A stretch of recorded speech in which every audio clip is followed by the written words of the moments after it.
3 महीने जब तक इलेक्शन ना होता ये कुर्सी खाली रहती और कोई रिजल्ट नहीं निकल पाता, बच्चे सफर करते, तो जो नया चेयरमैन है वो सब रिजल्ट भी निकाल पाएगा, एग्जाम भी ले पाएगा, स्क्रूटनी भी कर पाएगा। तो इसलिए ये बड़ा कदम उठाना पड़ा। आचार संहिता पे कोई फर्क नहीं पड़ता।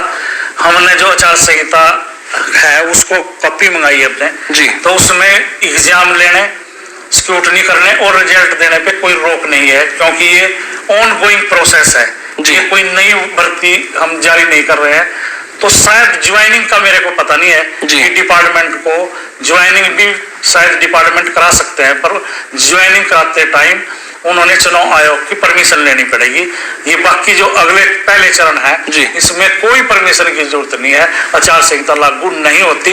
ये मैं आपके माध्यम से उन बच्चों को भी संतुष्ट करना चाहता हूं जो नौकरी की कतार में है।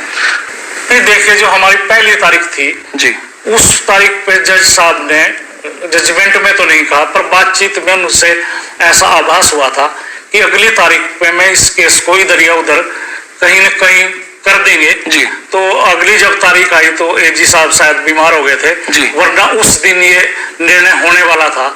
अब मेरे को पूरी उम्मीद है कि 19 तारीख को इस केस का निपटारा हो जाएगा, चाहे वो हमारे पक्ष में हो चाहे हमारे विपक्ष में हो। नहीं, पक्ष में से मेरा मतलब ये है कि जो 5 नंबर रहते हैं या नहीं रहते, 5 ही नंबर का मामला है और इतना बड़ा कोई मामला नहीं, कैंसिल का कोई मामला नहीं। सिर्फ 5 नंबर पे जो है वो घुंडी अटकी हुई है लगभग और शॉर्ट आउट हो चुकी है, और हम सारी श्रेणियों के रिजल्ट हमारे तैयार हैं जी। जैसे ही कोई निर्णय आता है 48 घंटे में हम टीजीटी के और जो 56, 57, 58 प्रस्तावन और दूसरे ग्रुप हैं 1-2 जी, उनका रिजल्ट देने में हमारा आयोग सक्षम है। हमने पूरी तैयारी कर ली है। मैं अपने स्टाफ का, अपने सचिव का, मेंबरों का आभार प्रकट करता हूं कि रात को 2-2, 3-3 बजे तक जाग के उन्होंने इतनी तैयारी कर रखी है कि अगर कोई निर्णय आता है तो उसके 48 घंटे में सारे रिजल्ट आ जाएंगे।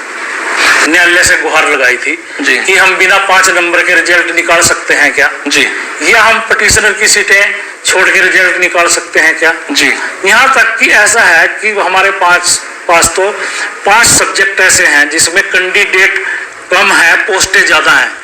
हमने न्यायालय को कहा है कि उन रिजल्ट निकालने से कोई प्रभावित नहीं होता, कोई सफर नहीं करता, उनकी रिजल्ट निकालने की हमारे को आज्ञा दे दो जी। मगर आज तक न्यायालय ने हमारी जो अपील है वो सुनी नहीं और आज तक आज्ञा नहीं दी है।